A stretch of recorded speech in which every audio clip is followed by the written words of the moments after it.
Ya, bertemu lagi di mata kuliah Teknologi Informasi dan Komunikasi Pariwisata. Untuk perkuliahan hari ini kita akan membahas terkait pemanfaatan sistem informasi untuk wisatawan, pelaku industri, dan juga pemerintah.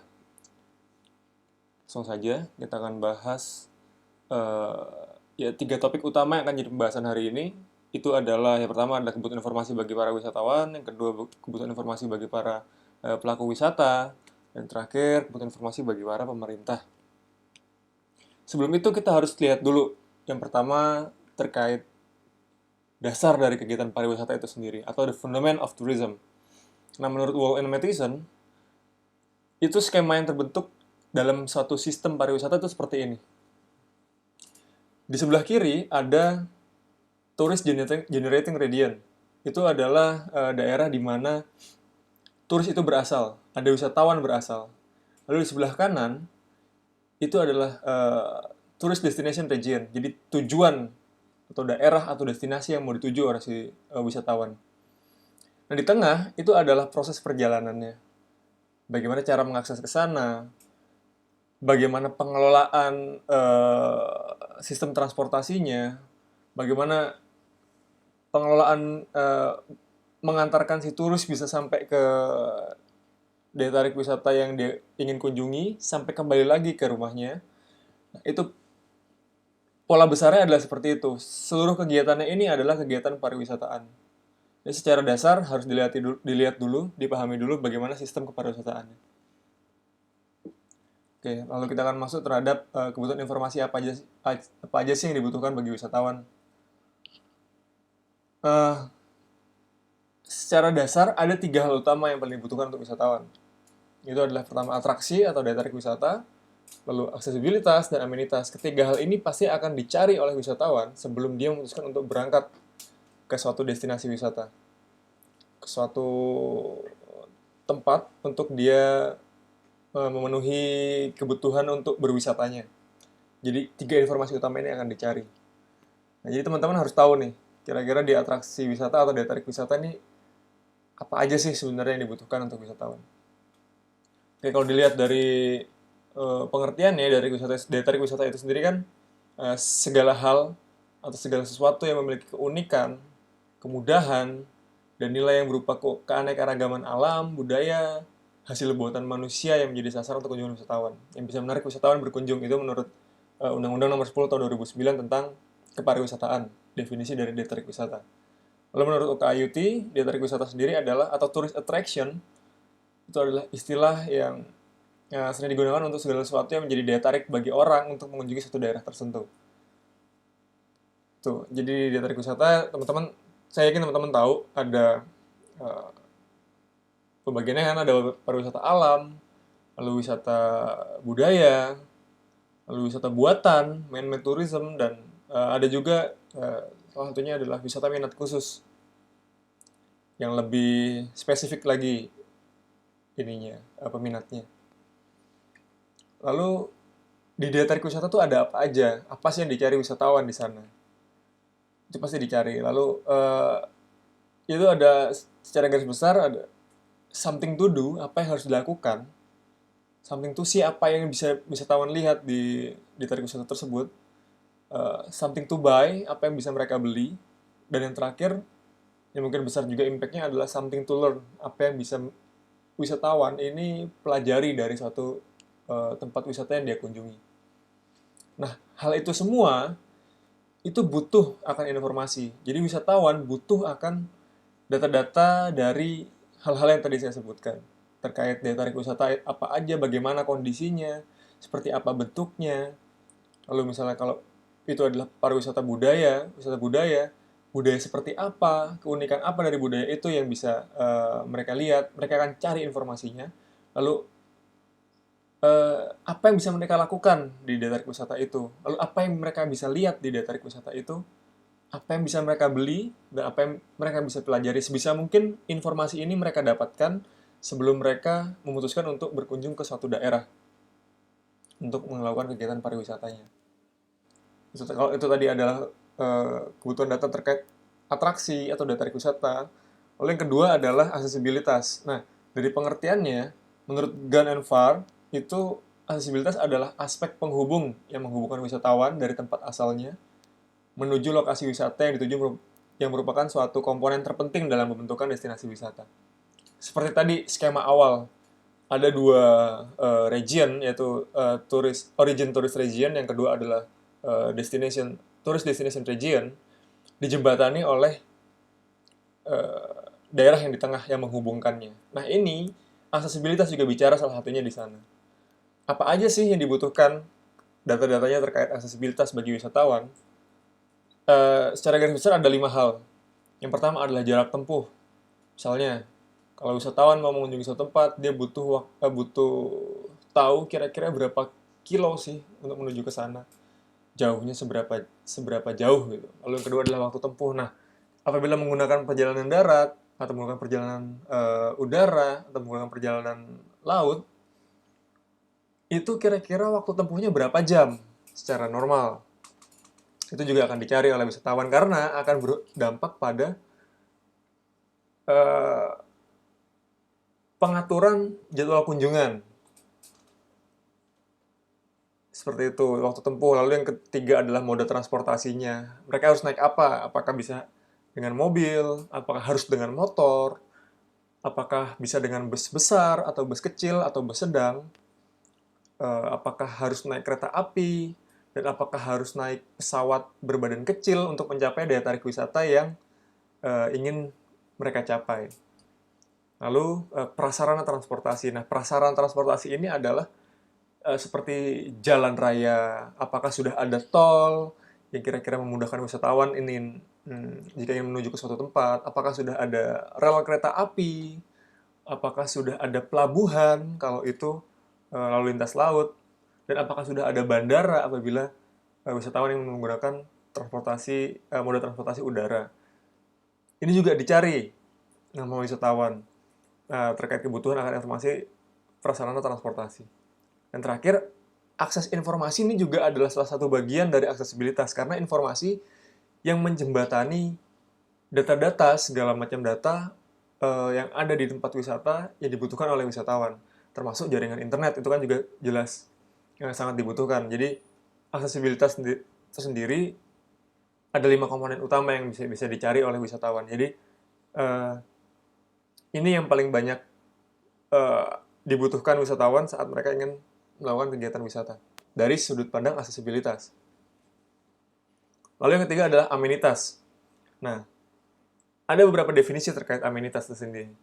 Yang pertama adalah Ali itu menyebutkan bahwa amenitas adalah berbagai fasilitas penunjang untuk wisatawan yang berwisata ke suatu daerah tujuan untuk kenyamanan dan kepuasan tersendiri. Lalu Peter N. Mason berpendapat bahwa fasilitas berfungsi untuk menunjang kepariwisataan. Itu adalah terkait dengan akomodasi, kebersihan, atau keramah tamahan sebagai bentuk pelayanan. Nah, kalau Robert Kirsty Mill itu berpendapat bahwa atraksi wisata itu memang yang menarik wisatawan buat berkunjung ke suatu destinasi. Dia meninggalkan tempat tinggalnya dia meninggalkan kenyamanannya dia untuk tinggal di daerahnya dia.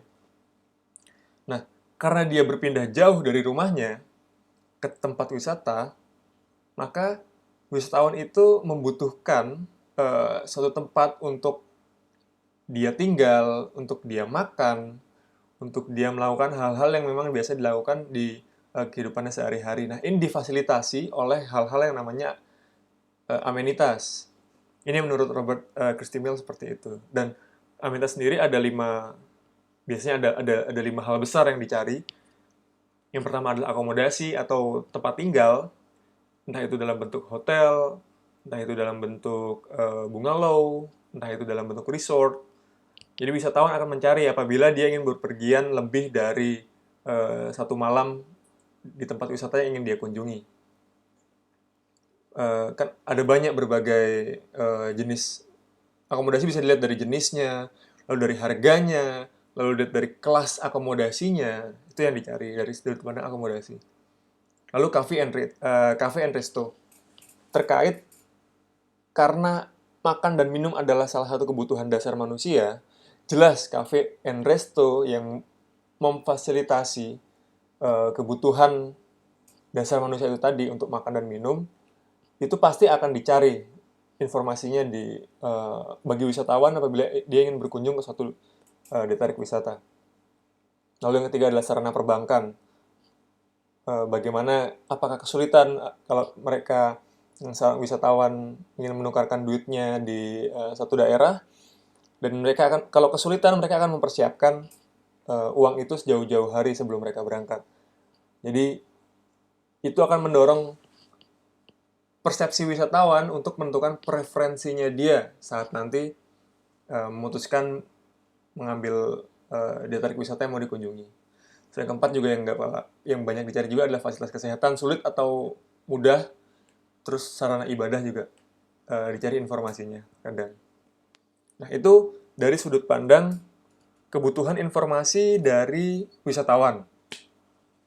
Lalu kita akan masuk kebutuhan informasi bagi pelaku wisata. Ini pelaku wisata di sini adalah para pengelola atau penyedia jasa pariwisataan yang ada. Kira-kira apa aja sih kebutuhan informasi yang mereka butuhkan dan untuk apa aja tujuannya. Itu kita akan bahas tentang ada 13 jenis usaha pariwisata. Itu menurut Undang-Undang nomor 10 tahun 2009 terkait pariwisata Indonesia. Lalu ada kebutuhan untuk bagi pelaku wisata, mereka ada kebutuhan untuk mengetahui secara update kira-kira peraturan atau undang-undang yang mengatur berjalannya industrinya mereka. Itu dua kebutuhan pokok yang akan dicari oleh pelaku industri. Selain, kalau kita bilang korelasi, pelaku industri juga akan menyediakan informasi untuk wisatawan dan juga untuk pemerintah dengan segmennya masing-masing. Oke, sebelum ke sana kita akan melihat dulu kriteria penyediaan layanan dalam pariwisata. Ada 3 hal utama yang harus pelaku wisata itu ketahui apabila mereka ingin menjalankan industri mereka di ranah industri pariwisata. Yang pertama adalah credence atau kepercayaan. Itu pasti akan dicari oleh wisatawan. Lalu experience. Wisatawan akan melihat bagaimana sih pengalaman dari si pengelola pelaku industri pariwisata ini terhadap industri yang dia kelola. Pengalamannya seperti apa. Dan akan dicari, search di sini akan dicari seperti harganya bagaimana, keamanannya mereka bagaimana, kenyamanannya pelaku industri ini bagaimana, terus apakah sudah menggunakan teknologi yang update atau enggak sih, gitu. Itu yang akan dicari oleh wisatawan. Jadi, sampai nanti akhirnya wisatawan mengambil keputusan untuk menggunakan jasa dari industri itu, akhirnya akan keluar evaluasi dari si wisatawan. Ini bisa dilihat yang kolom sebelah kanan itu adalah evaluasi.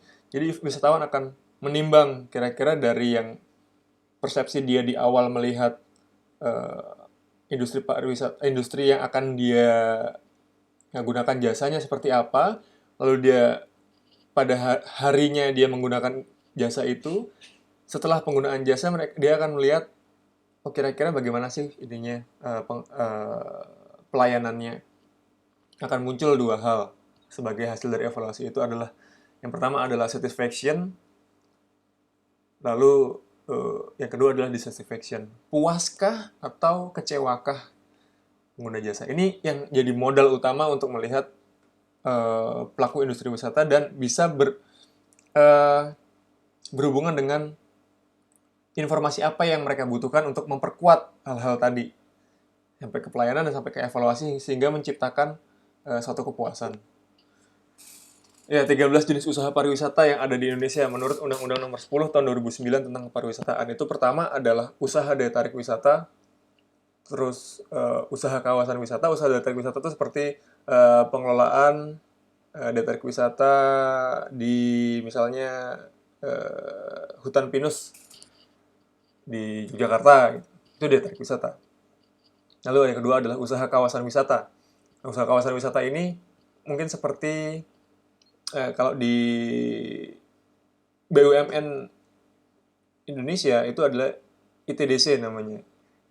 Indonesian eh, Travel Development Cooperation. Jadi dia mengelola kayak misalnya kayak Mandalika. Mandalika itu satu kawasan pariwisata yang dikelola oleh ETDC. Sama Nusa Dua Bali itu satu kawasan yang punya luasan yang cukup luas dan punya berbagai macam fitur pariwisata yang dikelola oleh satu perusahaan. Lalu usaha jasa transportasi, terus usaha jasa perjalanan wisata, travel agent, terus usaha jasa makanan dan minuman, resto, cafe, dan lain-lain. Yang keenam adalah penyediaan akomodasi, hotel, resort, bungalow, dan lain-lain. Lalu penyelenggaraan kegiatan hiburan dan rekreasi. Terus yang kedelapan adalah usaha penyelenggaraan pertemuan, insentif, konferensi, dan pameran. Itu MICE, pengelolaan MICE. Terus usaha jasa informasi pariwisata. Yang ke-10 adalah usaha jasa konsultan pariwisata. Konsultan pariwisata ini membuat produk-produk seperti dokumen-dokumen perencanaan pengembangan pariwisata daerah dan lain-lain. Lalu adalah usaha jasa pramuwisata. Yang ke-12 adalah usaha wisata tirta, dan terakhir 13 adalah usaha spa. Nah, kebutuhan informasi apa sih yang dibutuhkan bagi usaha jasa ini? Yang paling utama adalah kebutuhan tentang undang-undang atau peraturan yang ada di Indonesia terkait bagaimana mereka bisa menjalankan bisnisnya. Juga sebenarnya mereka juga butuh informasi terkait satu sama lain untuk bisa memetakan peta bisnis pesaing dengan industri yang sama bagi pelaku usaha itu sendiri. Itu bisa dipetakan. Nah, kalau untuk peraturan dan undang-undang, itu ada undang-undang, ada peraturan pemerintah terkait pariwisataan, ada peraturan presiden terkait penyelenggaraan usaha pariwisata, terus ada peraturan menteri sampai ke peraturan daerah yang lebih rigid, yang lebih detail. Itu yang dibutuhkan. Nah, terakhir, kebutuhan untuk pemerintah. Apa aja sih? Jadi sebenarnya kita lihat lagi, fungsi utama pemerintah dalam industri pariwisata itu apa sih? Pertama adalah pembuat kebijakan untuk penentuan strategi pengembangan kawasan wisata. Lalu yang kedua adalah pembuat peraturan terkait perlindungan konsumen atau wisatawan. Yang ketiga adalah penjamin kenyamanan berinvestasi di sektor pariwisata. Yang keempat, sebagai agen promosi pariwisata di luar negeri. Nah, kebutuhan informasi untuk pemerintah itu ada 9. Jadi yang pertama adalah kunjungan. Mereka butuh jumlah kunjungan wisatawan. Mereka butuh lama inap wisatawan. Mereka butuh jumlah pengeluaran yang wisatawan keluarkan di satu negara. Terus mereka juga butuh bagaimana sih pola pergerakan wisatawan, baik itu dalam negeri ataupun luar negeri, atau wisatawan mancanegara, ataupun wisatawan Nusantara. Pergerakannya bagaimana sehingga mereka bisa menentukan kira-kira kebijakan yang tepat untuk diarahkan dengan pola perjalanan seperti itu, apa sih kita harus push di sektor yang sebelah mana sih ya gitu. Lalu dia melihat butuh juga tren kunjungan wisatawan saat ini yang terbaru. Lalu mereka butuh data terkait data pariwisata dari negara pesaing. Yang ketujuh adalah pendapatan negara dari sektor pariwisata itu ada beberapa banyak. Terus yang kedelapan, jumlah penyerapan tenaga kerja di industri pariwisata ada berapa. Yang kesembilan adalah jumlah investasi di bidang pariwisata. Nah, kesembilan hal itu, kalau di Kemenpar, waktu zamannya Menteri Arief Yahya, itu di Kemenpar ada namanya War Room. War Room di sini isinya adalah satu ruangan yang berisi dengan teknologi, berisi banyak layar yang isinya menampilkan data-data aktual dari perkembangan pariwisata baik dalam negeri ataupun luar negeri. Jadi itu tadi dari 9 data yang tadi saya sebutkan di awal, itu muncul semua, dan di sini di War Room ini akhirnya menjadi modal bagi pemerintah buat bisa menentukan kebijakan yang tepat buat pengembangan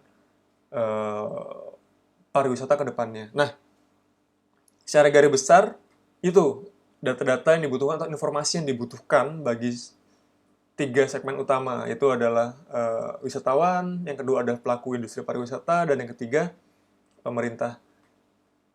Data-data ini erat hubungannya dengan penyampaian sistem informasi, penyampaian informasi. Jadi seberapa penting dan seberapa eratnya informasi-informasi yang ada di dunia pariwisata dan butuh disampaikan ke masing-masing segmen yang memerlukannya dengan tujuan yang jelas. Jadi itu fungsinya kita bisa melihat lebih dalam terkait informasi dan penyampaian informasi itu sendiri di dalam lingkup pariwisata. Kira-kira itu pembahasan untuk hari ini. Ya, terima kasih.